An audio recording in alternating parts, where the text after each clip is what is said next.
I believe that Unitarian Universalism fundamentally misunderstands pluralism. Anytime someone complains, oh, that didn't speak to me, there is someone else in the room who that worship service spoke to, having that experience of watching someone else enraptured. That is essential for your spiritual growth. That is essential for our collective liberation. That is essential for our thriving. Hi, this is Michael Tino, and I'm a minister at the Church of the Larger Fellowship, and this is our podcast. I want to thank you for joining us today. I hope this inspires you. I hope it builds your faith. I hope it gives you perspective and allows you to experience the power of Unitarian Universalism at work in your life. Enjoy the message. Hi, I'm Aisha Hauser. My pronouns are she and her, and I'm 1/3 of the lead ministry team. And I come to you from the land of the Coast Salish people. I traveled from the East Coast and I am back in Seattle. My pronouns are she and her, and I am a middle-aged brown woman wearing a keffiyeh, symbol of the Palestinian liberation. I have long, curly, salt and pepper hair and glasses. And welcome to The View, Voices of Unitarian Universalism in our 12th season. Michael, how are you? Where are you? Oh, goodness, beloveds. I'm doing all right. I'm here. I'm Michael Tino, another third of the lead ministry team of the Church of the Larger Fellowship, your Unitarian Universalist congregation without borders or walls. I am coming to you from bright, sunny Peekskill, New York, the land of the Kitchewan, Wappinger, and Munsee Lenape peoples in the Hudson Valley of New York. Donte Hilliard, how are you? Oh, such a complicated question these days. There is breath in my body, there activity in my limbs. My cognition seems sharp. So I'm grateful for those things, even as this dumpster fire continues to burn out of Washington, D.C., based on the will of the people. I am in Baltimore, Maryland. I am a learning fellow of the Church of the Larger Fellowship for Worship, which is my honor and my privilege. And I'm here in the land of the Piscataway people. And I am grateful to be in a faith tradition.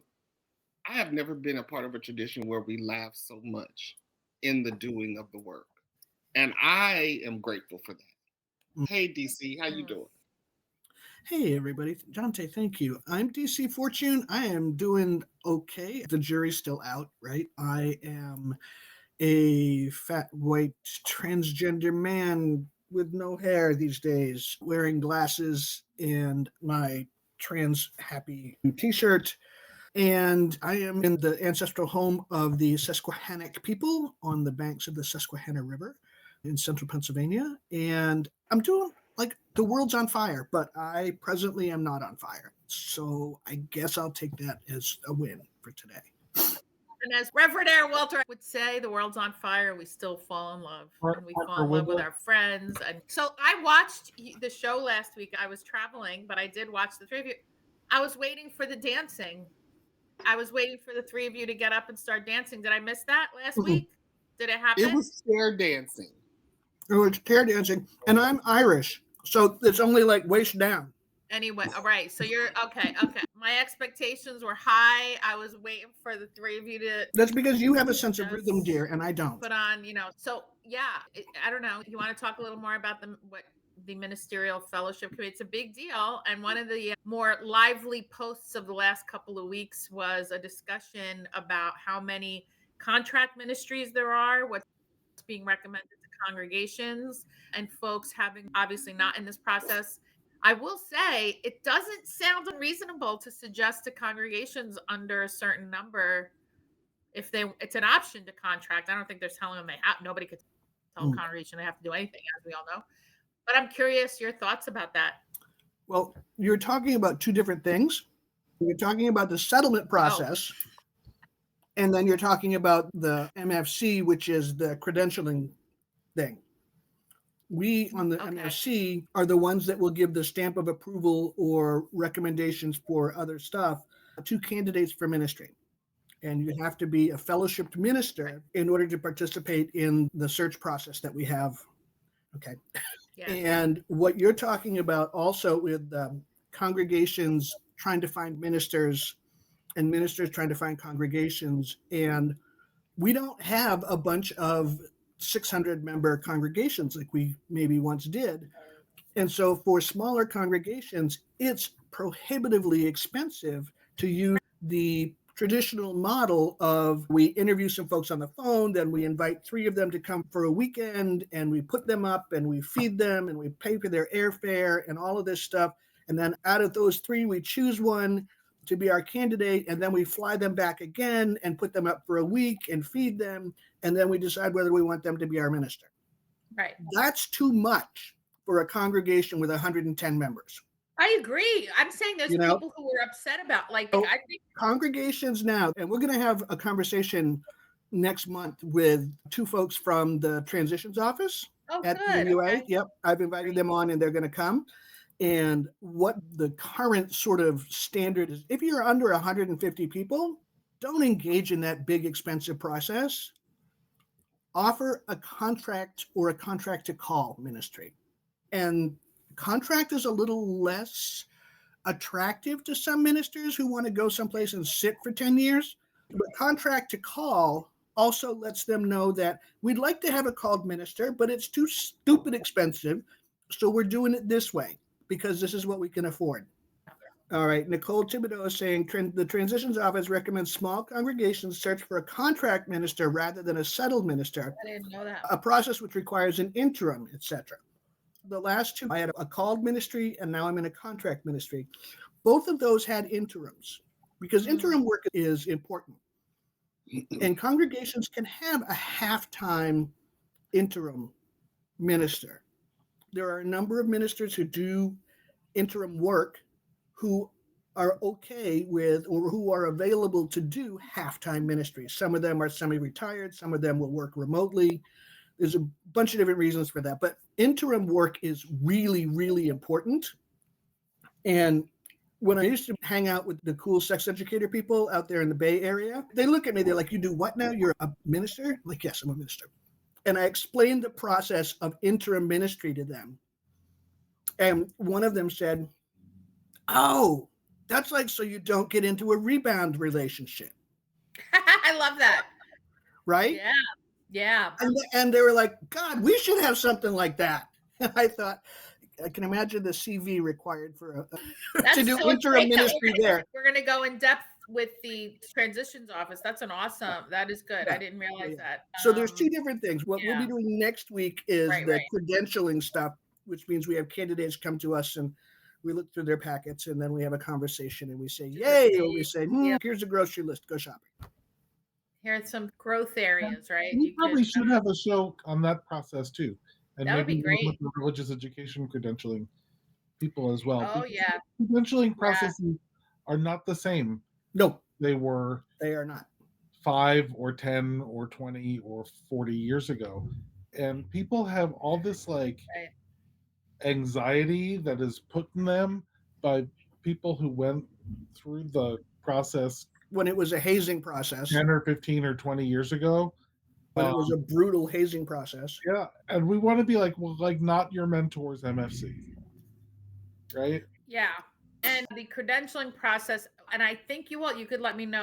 I had a mock interview with folks before the credentialing interview, which was probably more stressful than the actual, only because it was good because then afterwards you can actually, but I had someone who had been on maybe the MFC, I don't remember, but definitely credentialing, and I was in the interview and it was compelling and it would help to practice because then by the time I got to the real one, I got this. Anyway, that's a great idea, Michael. We can have folks to talk about that. And it's funny, those mock interviews are often based in the old pattern 5 or 10 or 20 years ago, because that's what people setting them up know. Yeah. It does not actually prepare people for the interview that they're getting, which is much more relational and much more actually based in what their call to the ministry is. Yeah. We've tried to move it in a healthy direction. I went through, this is 2025. Is it? This April session is my 10 years since I saw the MFC. And it is an entirely different animal. I had a That's really really good. great, supportive, affirming experience. And I know not everybody did. But the way we operate now is so far removed from what I saw 10 years ago when I flew to Boston in April from sunny California. That was the year it snowed every 20 minutes or so in Boston. Yeah, that's right. Donte, you And, getting excited yet? Have we gotten you well, excited yet about going to the MFC? Well, Reverend Michael and I have talked about, as the active seminarian here, is there a chasm between what the MSC is asking for and how we're being prepared in seminary? The chasm is widening. It was a crack. the MFC is progressing at a significantly faster pace than our seminaries. It's In a part whole because you look at the makeup of the MFC now, and it looks like our denomination. We are racially diverse. We are diverse in terms of gender and sexuality and profession and all kinds of stuff. Mm. It tends to be the very leading edge thinkers of our movement, which is awesome. But our seminaries are not necessarily a haven for the leading edge thinkers, necessarily. I mean, they're really smart people, but the map or the menu that they've got to offer is limited. I think the MFC now it used to be the bastion of old white guys from Harvard. Oh, like Yeah. the Obama administration. Oh, Right. Oh, Like that. no, you didn't. well, that's, there was a lot of old black guys from Harvard, but yeah, you know. Mm-hmm. There were a few old black guys from Harvard. Very, very Right. few in Right. the UNC. Right. Mostly old white guys. But Yeah. now it's like, do we have any straight white heterosexual men? We have one straight white heterosexual guy over 40. The rest is everybody else. Go ahead, Donte. Go ahead, because the thought is kind of, it's leaving me and I'm trying to reel it back. So go ahead. No, I'm actually curious because you are now in the process that is Mhm. leading you to the MFC. And I'm curious, it is forever, as people love reminding me. So I want you to, and I know you and I push boundaries, and I want to be sensitive to that. You literally are in this right now. So As my response to my committee's response to my project proposal is due next week. Yeah. So what I was thinking was, so this is my second seminary degree. I'm working on a DMin now. I have an MA in religious studies, which was originally an MDiv, but I switched it over. And I can tell you both were progressive seminaries, some of the most progressive seminaries in this country. And I have never been required to read one book by James Cone. no. Same. How progressive can they be, Donte, if you have not been? Same. The curriculums do not require these things. One was not a UU seminary, one is a UU seminary, but I have never been required to read James Cone. And the standard curriculum for UU history or UU theology is largely set in stone for right now. You mean at the two UU seminaries or through the MFC? Well, I didn't go to a UU seminary, but I was in Boston. So we used the professor who came to teach at Andover Newton, used the same curriculum that had been handed to her by, I want to say, Paul Razor, who taught at Harvard. And we didn't have anybody from the 21st century in our reading list. I mean, we have progressive seminaries teaching classes like concept of God, but no black people, no black thinkers, or no women thinkers, or God knows no black women thinkers. So, like, that's still very possible in the 21st century. I would love to get the presidents Limits, of both Star King and Meadville Lombard to have a conversation, because I know them both to be good people who are really, really progressive. And I'd like to, what can we do to support them to change this shit? I mean, it's one thing to just complain, but I can only imagine that they've got to be as frustrated as we are. I will be in a room with them both next month, and I will make that invitation. Awesome. I would love to have them on the show. And again, I'm going to say this as a person who's been both in the secular academy and the religious academy, because I think they're very different. And I Mhm. think we have to discuss them very Okay. differently. And I've had this experience in both. It feels slightly different in the religious academy because the religious academy is smaller and more intimate. Mm-hmm. But as a Black scholar, and I don't mean because I'm Black, I mean, I'm a Black studies scholar. Blackness is always at the center of my work. I've been in the canons of Black intellectual history since the 90s. This is what I do. And I'm an interdisciplinarian. So when I begin articulating my work, usually there's no one in the room who knows the literature. You are the expert trying to educate the panel that's supposed to evaluate you. Or the instructor. And that's not an uncommon experience, particularly if you're an interdisciplinarian, because that's still uncommon. People know one lane. Right.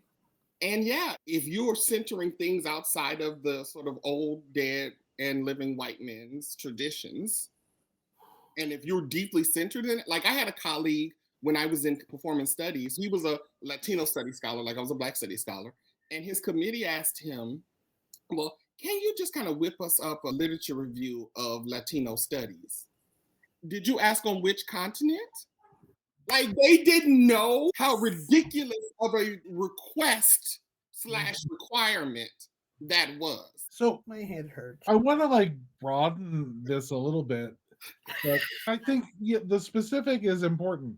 And all of these specifics that we're naming are a symptom of the white supremacy culture that the academy is founded in, right? The Academy and Unitarian Universalism. Oh, yeah. But even in a seminary class, there's this understanding that this person with all the knowledge is going to come in and impart the knowledge to you. And I'm like, in a seminary class, that is so far removed from the reality Mm-hmm. of what we're dealing with that it shouldn't even be entertained as the like starting point for how we teach anymore. I remember years and years ago, I was the director of young adult and campus ministry at UUA headquarters. Right? That was my full-time job, and I was in seminary. And among other things, the young adults were asking me to basically teach Unitarian Universalist congregations how to do worship that was less boring than what they offered on Sunday mornings. And I will put it that way, because at the time we called it contemporary worship. But really what that meant was worship that was less boring than sit in your head, clap on the 1 and the 3 nonsense. Worship that was embodied and engaging and accessible to different generations is what I was being asked to do by the young adults to whom I was accountable. So I became, for a while, one of our denomination's experts in that. In non-boring worship? Well, we called it contemporary worship, and I put that in quotes, like big scare quotes. That's what we called it 25 years ago. And they were still using John Denver, right? Who'd been dead for 10 years? No, this was what I was trying to teach congregations not to do. Oh, okay, good. Okay. And I went to seminary and sat in my worship and preaching class with a professor who shall not be named. But that professor told me that models of contemporary worship dumbed down Unitarian Universalist worship so much that they were inferior. Oh my! And I was like, no. I'm like, you have just lost me as the expert in this room on worship. Right? I know that you're the professor. I know that you're getting paid, and you are no longer the expert in this room on worship. You are the expert in this room on 1945 post-war white men thinking Boomer. intellectual things worship. I always wondered why some of the folks who became not only UU ministers, but like leaders in our denomination, why they didn't do ethical culture. Like our staunch humanist / UU, like, and people get mad at me when I say that. I get like legitimately upset at me. But my point isn't you can't be staunchly holding on to whatever. It's that is not what our faith is. Revelation is not sealed. So even though Mhm. you may worship the written word, which could we please break down white supremacy culture? But my curiosity's always been folks who do worship the written word, and that becomes the God that we say we're still trying to figure out for ourselves. It doesn't what I have always said, and I think I've not understood fully the ways that our academic or seminary in general, not just UU seminary, but I mean for UUs, because we are very clear that revelation is not sealed, that we are on a journey. It is good to learn these things in different places, and holding on to them in the way that Michael described has been the norm. I think it sounds like it's changing with the MFC, and it's changing slower in the seminaries. And it just I never fully understood why it was the case that, like, what I'm understanding true about Unitarian Universalism aren't matching. It also feels to me, as sort of the baby Unitarian in the room since 2016, that we deeply undervalue worship. Yes. Yes. Because worship is it is the one tool that we claim can bring into the world that which we desire. And every time we gather, we are supposed to be practicing, rehearsing, and conjuring that world into being, which means that everything about worship is really, really important. It is not meant to be rote, stale, dead. And I think worship is meant to be highly innovative, radically imaginative, and experimental.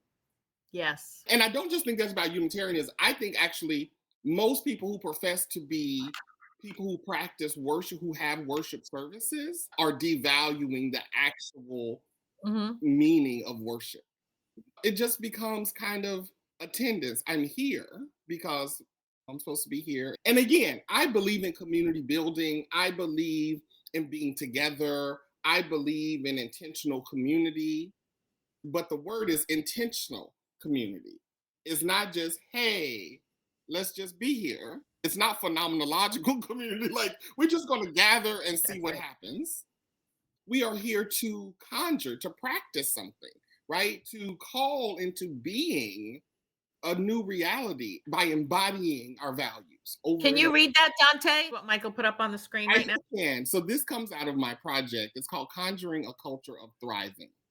Let us all imagine, invite, and or conjure a vision of a world without violent hierarchies, a place where all people can thrive, and then intentionally embody/practice that world in our family, community, organizational, and institutional structures over and over and over again until our present world is replaced by our sacred and embodied vision. May this be our prayerful prayer. Woo. And this is what I'm writing about. That for me, thriving is the center of religion. If thriving is not at the center of your faith, is not the center of your worship, if it's not at the center of your theology, I have questions. Because survival is not enough. Liberation is not even enough.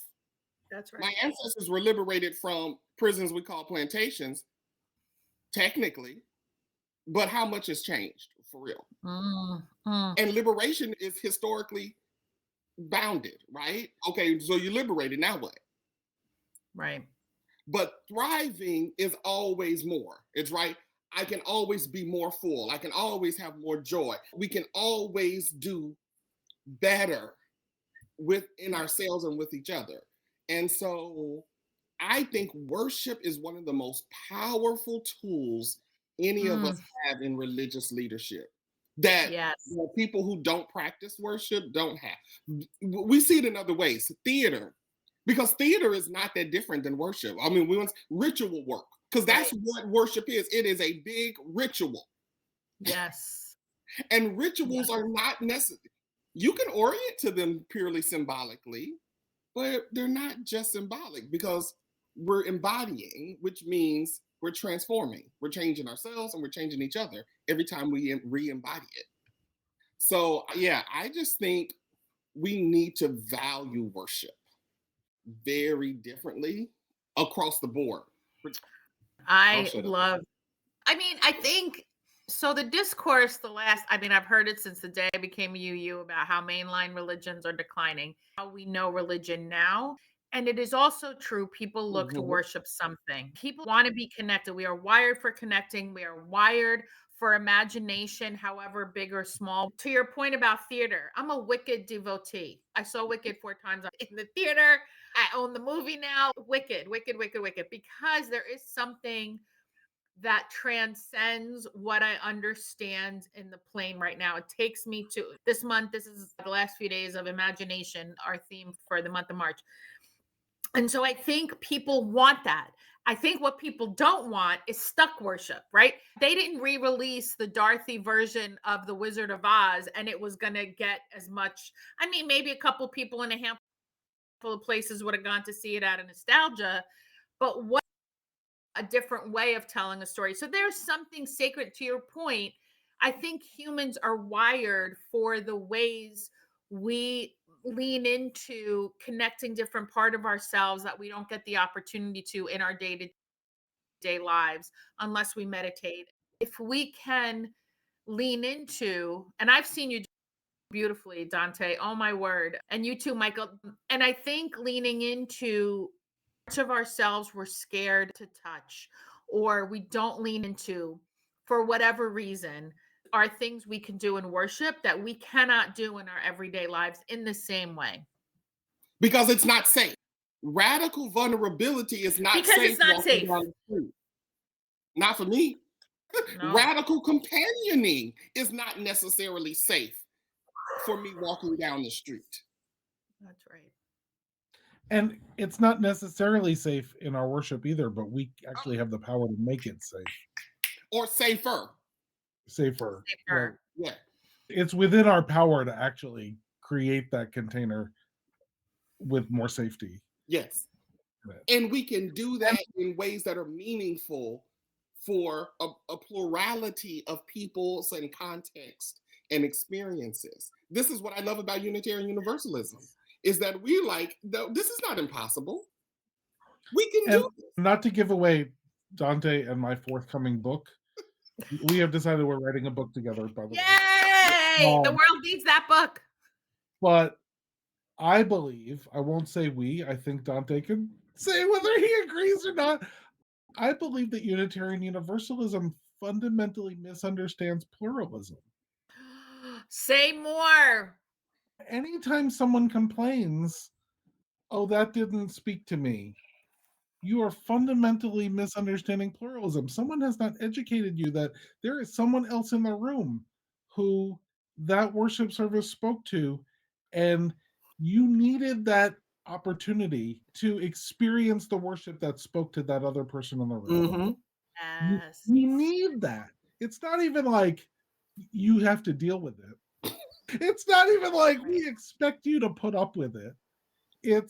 That is essential for your spiritual growth. That is essential for our collective liberation. That is essential for our thriving. Yes. Right. It is having that experience of watching someone else enraptured. Yes. But the Western culture of individualized piety does not make space for that. Ooh. Yes. Right. It's supposed to be about me. Like, I'm supposed to get my endorphin shot, my feel good in the way that I enjoy it. But, so I don't want to watch you enjoy. What about me? What about my feelings? I feel like I'm Effie White and Dreamgirls. What about what I want? What about what's best for me? What about how I feel? Okay, I'm done. Love it. For a long time, I wanted to get rid of the first principle when we had them, the inherent worth and dignity of every person, because people weaponized it. You're not doing what I want. I have inherent worth. I'm sorry. I think you're misunderstanding that whole discussion about affirming people and having inherent worth.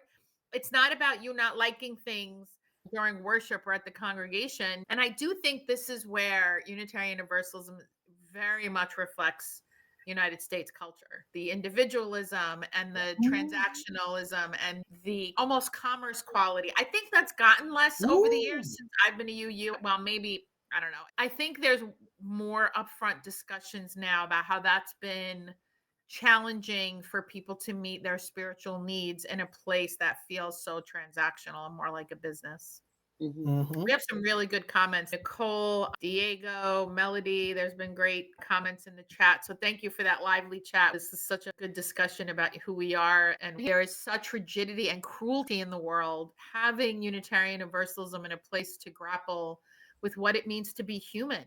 One of the things I preached this weekend is we are not meant to give in to our base impulses of cruelty. We're meant to move through the wounds that make us want to be cruel to get to our higher selves. At least that's what I want for us. We need to heal. Can I add a layer of universalism? Please. So I also believe that we need to resist assigning to God that cruelty that we feel called to as our basis level. I agree. Thank you. Right? And so my universalist ancestors asked me to imagine a God that could not engage in that cruelty. No, And it's hard if I want to make God a human. Good point.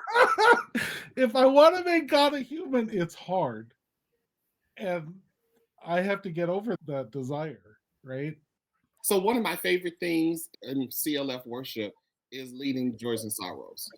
And I often, in the sort of centering moment of prayer, I like to say, source and force of life, who is us, but is so much more than us, right?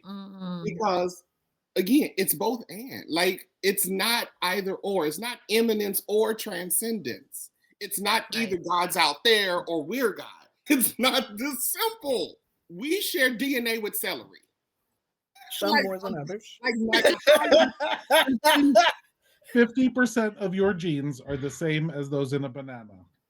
We might be the apex predator of the planet, but we're not the highest form of life in this universe. We keep telling ourselves this lie, but we're not. We're not the highest form of life because other forms of life don't destroy each other the way we do. We're probably closer to a virus. Yes. Though orcas have taken up the call to destroying yachts. And I appreciate that. But I'm all for that. They also fuck with sharks just to be assholes because sharks are bullies. Dolphins are the worst. Dolphins are assholes. I mean, they're cute and entertaining. They're cheerful assholes, but they are totally. I would rather a dolphin be sitting in 1600 Pennsylvania right now. Me too. I'd rather I just had this Daryl Hannah flashback to the 1980s. Oh, if you have you read Wild Seed by Octavia Butler? Yes. Yes. Okay. If y'all haven't read Wild Seed, Wild Seed is the prequel to her. She has a series. What is it called? The Patternist series. Futuristic sci-fi. And she does this disturbing yet interesting scene around a dolphin that, if you haven't read it, you just got to read it to understand it. But yeah, it's a great novel, Wild Seed, Octavia Butler. Get it. It's amazing. And I was going to say a dolphin would know not to add people. So to discuss. I don't know. Dolphins are kind of indiscriminate with a lot of stuff, though. Even they wouldn't add a report. We're mad about the wrong thing. They were literally talking about killing people because of whatever the fuck made up reason, because Empire makes up reasons to kill people all over the world. And they were using it. I mean, watching that chat was wild. It's like, I don't even, But I go back to the casual cruelty of what we're conditioned into this country. Yeah. I know there's cruelty all over the world. This is the country I live in. It's where I've spent most of my life. So this is what I'm talking about right here. Yes, there is. And I come from a country that has banned, like, if you have the pride flag too prominently displayed, you will get arrested. Egypt, who thinks they are more progressive than other Arab countries, and they are in fact not. So I'm not saying other countries don't have their own fuck shit.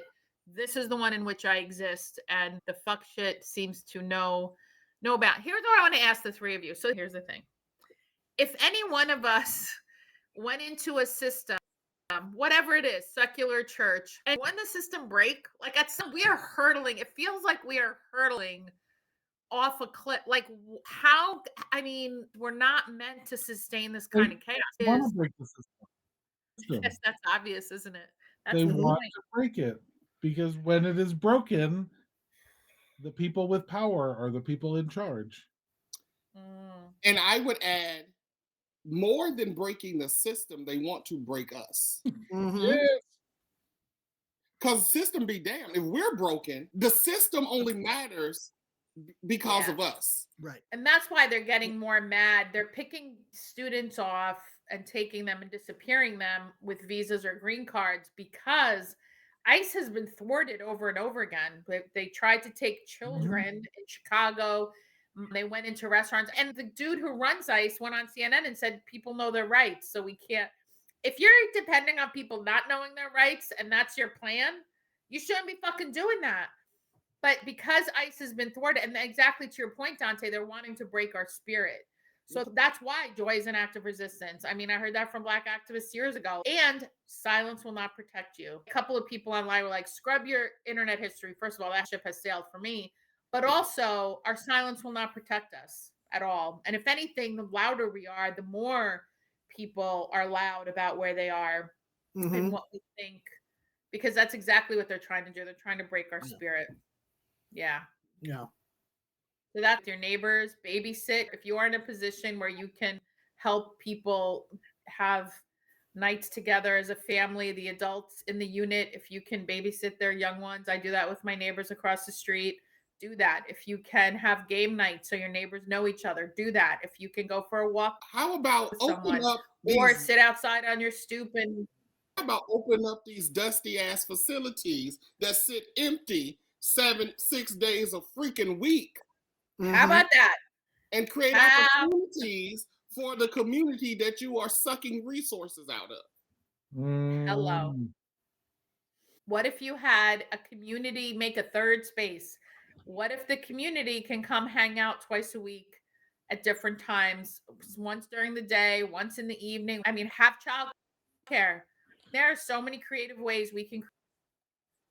And none of this is new. I just want to name this, right? None of this is new. If you're a student of Unitarian Universalist history, you've studied the Iowa Sisterhood. Women ministers in the colonial frontier.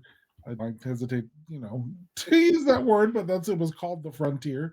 But in places like Iowa and South Dakota and Minnesota and even Michigan, when those were just being settled by white people, and they were allowed to serve Unitarian congregations as women ministers because men didn't want to live out there. Let's just be clear. As soon as those places became populated, those women ministers got pushed farther west. Whole problematic history. But if you study the congregations that were served by the Iowa Sisterhood, you will notice that they went into those places and asked, what does the community need? How can this church serve the needs of the community? And their churches were all community centers. They had after school programs. They had dinner programs. They fed the community. They had ice skating classes. I mean, just the list of things. It was because their question was always, what does the community need? And the community needed a place to gather, and the church was in the center of town. And so the church became none of this is new. Yeah. Right? None of this is new. DC says the Black Panthers did the same thing. That's why they killed Fred Hampton. None of it is new. The women of the YWCA took that social gospel shit to heart. Thank you. In years, the YWCA, 160 plus year old women's social justice organization, they were considered the experts on interracial relations in the United States. They had their own press. I believe it was called Feminist Press, or was it Women's Press? But they were publishing books around gender. They were publishing books around interracial relations. And again, they also have some problematic history. But as a person, I am proud to say I spent 6 years working at the National Office of the YWCA because the work that they have done, they voted to integrate in 1949. I mean, that's way above before the rest of the country. So people who take these things seriously they use their radical imaginations, they use their creativity, and they engage with the content. They tradition. I'm on this thing about Walter Brueggemann's traditioning.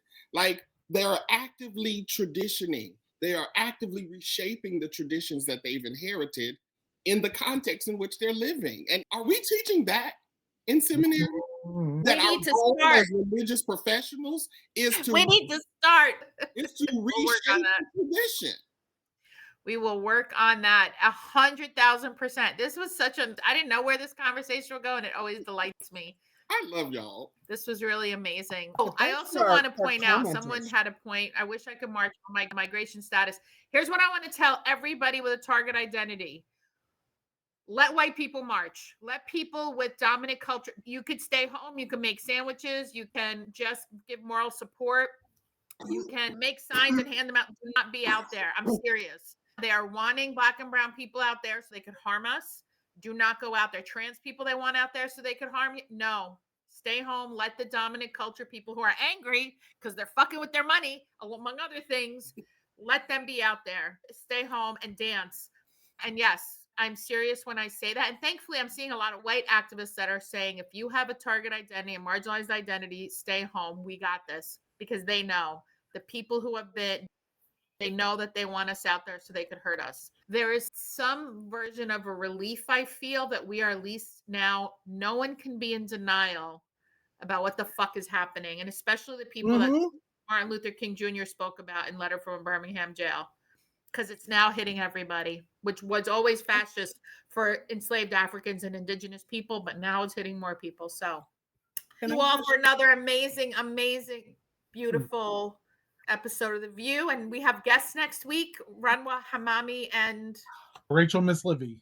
They're going to be talking about what comes next after the climate justice revivals that were organized this fall. Wow, nice.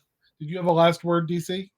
I was just thinking that the images we've seen out of that prison in Central America, El Salvador, the pictures out of those prisoners, those human beings with their shaved heads and being like, it reminded me of something. And so I went down the Google wormhole and found images of women with shaved heads on their first day in Dachau. That was one of the first things they did. And men with shaved heads and white shirts on in a prison camp.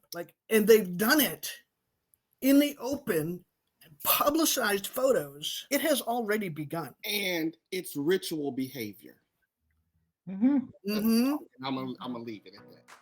Mm-hmm. And we will pick up that thread in 2 weeks when DC and I are back. But next week, climate justice. We love you. Bye, everybody. Have a great week. Thank you for joining us. Special thanks to those of you who give generously to this ministry. It is because of you that this ministry is possible. You can click the link in the description to give now or visit clfuu.org/podcast for more information. If you enjoyed the podcast, please make sure to subscribe, rate, and review so that others can find us. Thanks again for listening.